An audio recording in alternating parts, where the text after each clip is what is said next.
fistful of readies. Now, you take great care of these, wouldn't you?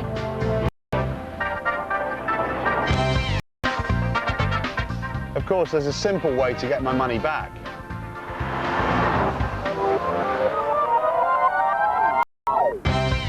And it doesn't involve any trickery either. Just by applying a few basic principles and using your eyes and a pencil and paper, you too can save it and be a champion of fuel.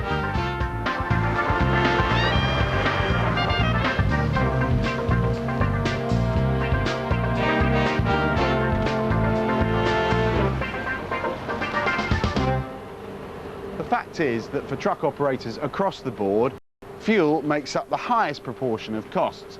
So reducing the amount you use makes a huge difference to the business because every penny you save, you keep.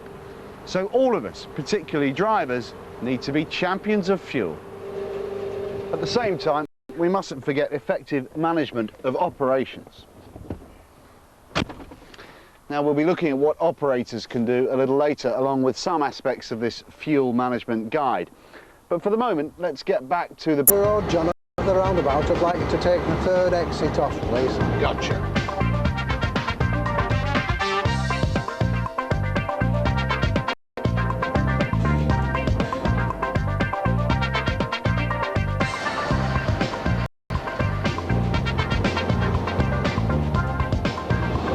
We're going to be coming off at the next exit, John, the signposted for Dewsbury and Wakefield.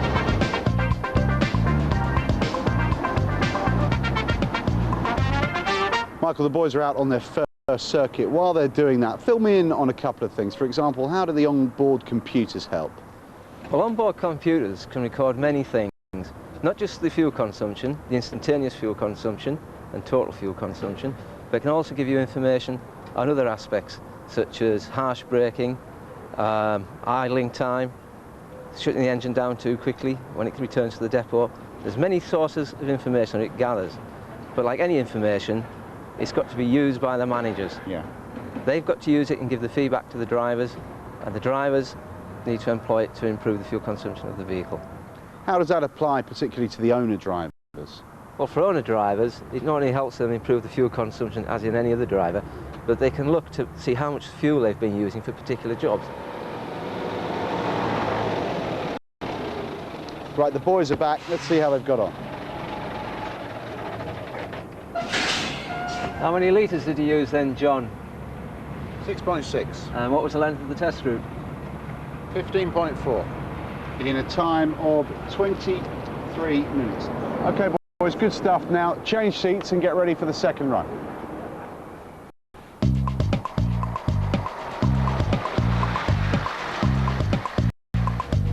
I can see from your driving, John, that you are an experienced driver, but I'm quite sure you can learn a few golden rules to improve your driving standards. Yeah, well, I'm always willing to learn.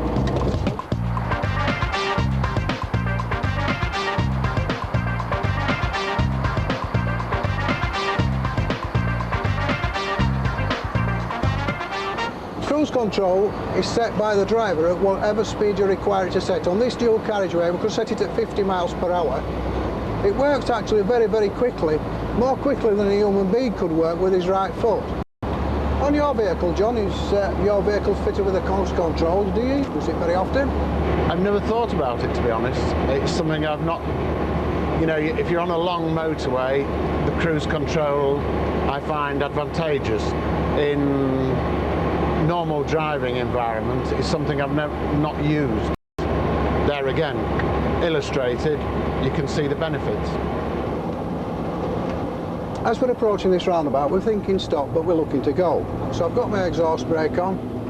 And on the approach to the roundabout, of course, we can use selective gear changing, or block changing as some people call it. That's missing out gears, only selecting the gears you need. So I'm changing down now, I'm going from 8 to 6. I'm still looking across the roundabout, hoping to get a window of opportunity to be able to keep moving, which of course is fuel efficient. Don't stop the vehicle so you don't need to change all these gears. It's looking good so far. I've just dropped it down another full gear, so I'm in 5th gear.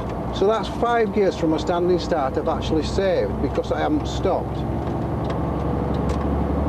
As we go up the gears, we can skip change. changing from 5 into 7. And that can save us fuel also. Do you block change very often, John? Yeah, I do. If I'm honest, I don't block change as many times as you've just illustrated, and having seen it from the passenger seat, I can see the logic behind it and I can see the savings. It makes sense. What about driving in the green, John? The green band on the rev counter is set at the top of the rev counter, of course, so you can see it very easily without actually focusing on it. Do you use that very often? Yeah, I do try and keep the truck in the green band or in the power band. Obviously, I suppose that's my way of saving fuel without all the bits that you've illustrated.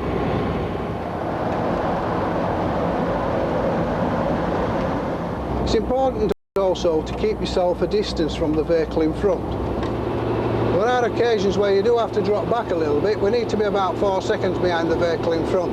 When the vehicle in front passes a fixed object, say that telephone box, we need to be about 4 seconds behind, 1,000, 2,000, 3,000, 4,000. So we can stop safely in the distance we can see to be clear. Even if that means reducing speed a little bit to be able to do that. The vehicle in front's now picking up speed. There is a vehicle outside of me, so I'm not going to rush back up to 56 mile an hour, because this vehicle next to me will be limited to 56 mile an hour, so we'll just cause a rolling block. So I'm just backing off a little bit, give him time to pass me. Gentle acceleration now as he's clear, and he's pulling in quite safely. Keeping an eye on traffic as well does give you a better planned drive. So if you're planning what you're doing all the time, you get a smoother, safer drive, of course. So what do you think on the whole then, John, that saving fuel on journeys would take longer to do the journey? No, if you keep the vehicle moving, as you've illustrated again, at the junctions and likewise, the times will, you know, be damn nearly the same. It's the sort of tortoise and the hare, isn't it? It is. It's not necessarily quicker to go faster. It's keeping the vehicle moving is the secret. Watching for the spaces, making your spaces by slowing your speed down, adjusting your speed down in plenty of time. That way you'd keep the vehicle moving.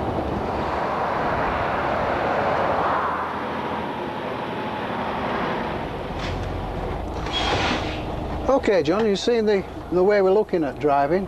What do you think to all that? Yeah, it was instructive. More thought needed on my part. You did 6.6 on your last drive. I don't think that were too bad. I think there's room for improvement though, don't you? Yeah, we'll see. John Stott now takes the wheel, having just seen John Bell complete the circuit in the same time, using only 6 litres of fuel, the equivalent of 7.3 miles per gallon. Michael, what are we looking for in the third and final run?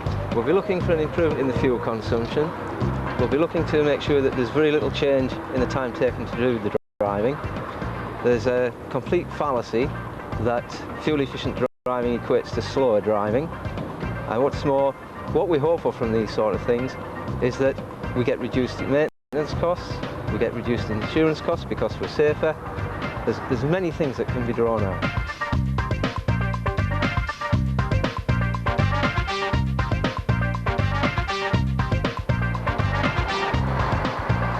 The two Johns return, so it's time for the final results. Michael, what do the figures look like? He went from 6.59 miles per gallon to 6.9 miles per gallon. He's shown a good improvement, 5%. It's not a problem really, but what he needs to do now is to develop and get experience on what he's learnt, and his savings will be greater. John Stott, your reflections on the experiment? In money terms, it's obviously paid off. 5% so far, that was one shot out of the box. Hopefully I can improve on that. I think it's excellent. If John Stott gets up to the trainer's figure of 7.25, that'll be a 10% improvement. So all in all, a worthwhile experiment? Yeah. Good stuff. Yeah. So there you go. I think that shows what can be done. A happy driver, less wear and tear on the truck, and all those gallons saved, translated into cash saved, which means more profit. Drivers are an important part of any logistics business and should see themselves as such and act accordingly. professional drivers, promoting a pride in professionalism. In TDG we've learnt a hard lesson over the years that training is only part of the solution. In order for the driver to continue this job as a career, they need support and development in the role. They need positive feedback and monitoring. TDG have spent the last 8 years developing our professional development programme and seen some significant successes in reducing vehicle accidents and incidents, insurance claims, fuel usage, prosecutions and prohibitions, maintenance costs and staff turnover. Drivers being part of a professional development programme feel more secure and part of a team. Driver training works, as we can see from John Stott's experience. With a day's tuition, he got an extra 4.8%, which when we calculate that out to over 80,000 miles per year, comes to more than £1,600, more than £30 per week. If John maintains his improvement and gets up to what John Bell achieved, we're talking 10%, which is over £3,000 and more than £60 a week. Right into the heart of the industry-derived occupational standards. And this is really at the core of national occupational standards and qualifications for this industry. Accidents at TDG have been greatly reduced. I've got a table here supplied by our insurers. Since we started driver development, the 5-star programme, in 1992 each driver averaged an accident every 24 months. In the year 2000, each driver went 45 months before having an accident on average. That's a 50% reduction almost. There's a double benefit for companies that follow a fuel management programme. Not only do they benefit from lower fuel costs, but they'll also improve on their road safety and therefore get lower insurance premiums. The traffic office, a busy place, and there's plenty of paperwork for sure. But keeping this paperwork in the pocket where it belongs by using fuel-efficient practices doesn't necessarily mean wads more of this. By following a fuel management program, operators too can make a real contribution to the company's bottom line. And once again, it's all about applying a little bit of common sense and by having a fuel champion. Any company has got to have a fuel champion.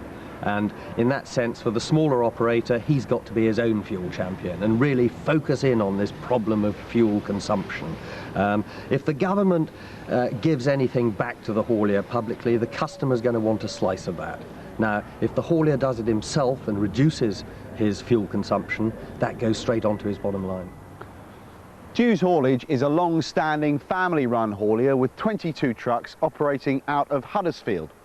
Now, the Fuel Management Guide talks about the need for a fuel champion when looking at fuel efficiency in the fleet, and Dew's has very much taken this on board. I am the fuel champion for Dew's Haulage because I am concerned of the money we spend on the fuel and the profitability of our company. We collect the fuel data via a computerised fuel management system that is downloaded every night to our workshop computer. At the end of each month, I transfer that data onto our company accounts management system, which then goes against each vehicle costing. Once a fuel management system is installed, it is very easy to manage. The systems give you the data. All you have to do is to look and understand the data. We use that as a benchmark to set new targets for new vehicles. I motivate the drivers to save fuel by providing them with good vehicles, with good equipment, but most importantly, I feed back the information to them on their fuel economy for their vehicle. For a small operator with 1 or 2 vehicles, using a large fuel company's agency card, they can feed you back with the computerised data instead of having the system yourself. My advice for other operators is to use a computerised fuel management system to collect your data, because without the data you don't know what's happening. It very much helps in our business decisions for future years. Monitoring fuel consumption is crucial and, as we've seen, can be simple. And to show us just how simple, who better than our fuel specialist, Michael Coyle. The fuel champion is the person who will drive through the changes within the company. It could be the owner-driver, if they're operating their own vehicle, or it could be a fleet manager or fleet engineer in a larger company. What we're looking at is probably in the region of a minute per day per vehicle. For the owner-driver, they could use something like this sheet here, which is available from the Energy Best Practice Programme. And for larger fleets, you can use a computerised spreadsheet or database, such as this, which can also be downloaded from the Best Practice Programme. The key variables are the driver, vehicle specification, by that I'm talking about the engine, the gearbox ratios and the final drive ratios. The weather, there is a seasonal effect when you look at fuel consumption patterns over a year, and there's the route and traffic and the load of the vehicle as well. Analysis of the tachographs can help you identify good and bad driving technique. It may seem onerous dealing with all this data, but we're only talking about a minute per vehicle per day, be it on a sheet of paper or a spreadsheet. That sort of commitment, putting that sort of resource in, is the first step. Once you've got your data sorted, you can start to implement the other changes that are being planned by the Fuel Champion. Collecting data and interpreting it is the cornerstone of a fuel management programme. But there's more you can do, and here at Dews, they go the extra mile. Now, Tim, we've got various items here that I know have been crucial in your drive for fuel efficiency. Let's have a look at them. Starting with this, what's this? This is a high-flow air filter, Right. which is a cotton gauze air filter, which will increase the engine's efficiency. Diesel has been changed. This is a higher quality diesel. Explain this to me. Because of the data that we have now on fuel economy and miles per gallon for each vehicle, I did some research with standard diesel and a higher quality of diesel. The higher quality of diesel cost me more money to purchase, but I saved more money in fuel economy for the vehicles. Now, I know that engine oil has been a big breakthrough for you. Explain how that's worked. Because of the data I have now, I did some research with semi-synthetic and fully synthetic engine oils, and there again I proved the extra cost of the fully synthetic engine oils saved me far greater in fuel economy. How often are you changing the oil now? We used to be changing the engine oil twice or 3 times a year, but now we're only changing it once a year. Our vehicles will do 60,000 miles a year, so once a year that saves time in our workshop. That's a huge change, isn't it? It is. Same with the gear oil, that's being changed less as well. This again has saved us money in fuel economy. We've now filled all our gearboxes and rear axles with fully synthetic gear oil, and I'll be monitoring that to see how often or if it ever needs changing. Now, a couple more items. I mean, this looks like a tin of soup to me, but I'm not going to drink it because I know it goes in with the diesel, is that right? Twice a year we change the fuel filters, right. And when we change the fuel filters we put this fuel additives into the filter and run the engine on tick over. This helps clean the fuel system, the injector pump and the injectors. So Tim, using all these items, what do you think you're saving? Because of the combination of all of them, we've proved that around a 5% saving per vehicle has been made. Right, Tim, this is an interesting setup on the wheels. What's going on here? As part of our preventative maintenance, annually each of our vehicles has their wheel alignment checked. This saves us on tyre wear and improves our fuel consumption. And in turn, saves you money. Saves us money, yes.